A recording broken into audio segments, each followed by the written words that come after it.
The reason I'm going to be discussing this with you today is I'm a board-certified internist. I've been in the Hyde Park area now for about 20 years. And when I moved upstate to the Hudson Valley, there was a Lyme epidemic there, and I was unaware of it. And I started seeing regular patients in my practice, and about 3 years into my practice, I had about 3,000 patients. It was getting way too busy, and I shut down my practice. And I only left it open to Lyme disease because some of the patients started to come and see me because they weren't getting help from other physicians. And I started going to Lyme conferences, and in those days, that's when Joe Borascano and Ken Leekner and a few others were on the stage, and I would go and listen to them talk. And I started learning about this disease, and now it's 20 years later. I've now seen approximately 11,000 chronic Lyme patients. And I'll show you one of the reasons now I'm giving you this presentation is it's probably the most complex disease that I've yet encountered. Let me go back here. How do we go back on these? Let's see.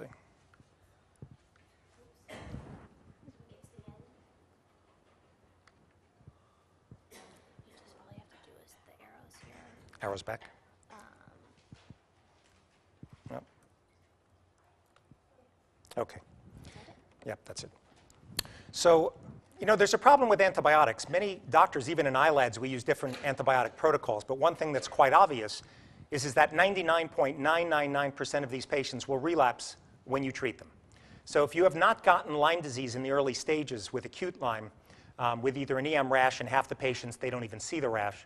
Half of them don't even look like bullseyes. If you don't get them in the first couple of weeks, they usually will go into a chronic Lyme stage. Now, I have lots of slides about Lyme persisting in the body, and I'm not going to show you those slides today. That's not what this presentation is about.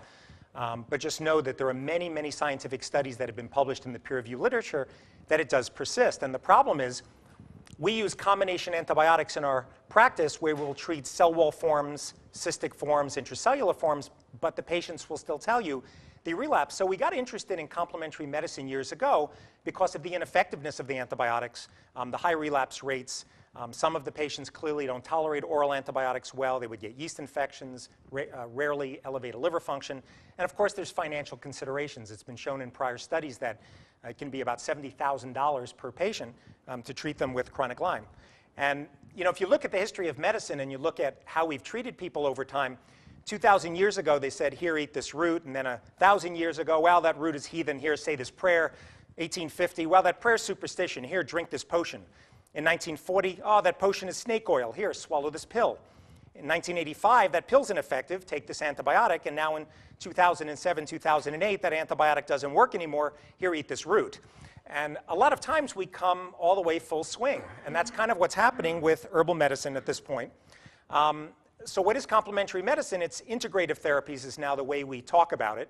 $47 billion a year is spent on various treatments for different illnesses. And fortunately, the NIH did launch the Office of Alternative Medicine back in '92.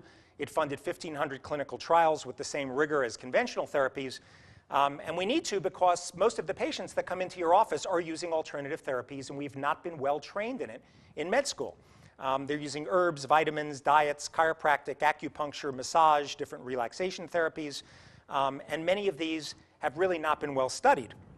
So for example, there are many different forms of complementary therapies. This is the way they do yoga in India, but this is the way they do yoga in Saskatchewan.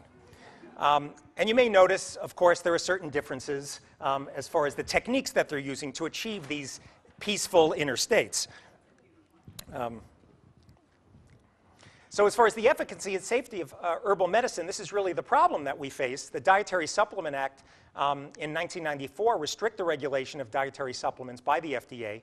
So we need clinical trials, and that's why I was interested in doing a clinical trial in my office regarding some herbs like cremunda and cemento that I had heard about. But there can be problems with herbs. For example, some of you may remember PC Spes that was out years ago. There were phase 1 and 2 clinical studies, definitely lowered PSAs in men with prostate cancer, but then they found that there were impurities. People were getting deep venous thrombosis from estrogenic effects, and they had to take it off.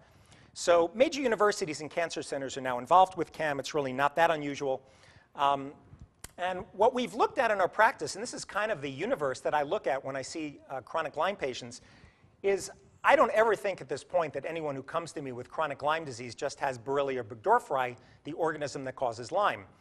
Almost every one of my patients is co-infected. They have ehrlichiosis or anaplasmosis, babesiosis, which is a malaria-like illness. Those are the patients that will usually tell you they have day sweats, night sweats, fevers, and chills. They're 4 times sicker than the patients who come in just with Lyme. Bartonella henselae, which is cat scratch fever. Normally, regular cat scratch fever, you just get a little bit of a rash and some lymph nodes. When you get it with Lyme, Bartonella is very, very bad. It causes encephalopathy. It can cause sarcoid-type symptoms, polyneuropathy, very, very severe in these patients who are already immune compromised.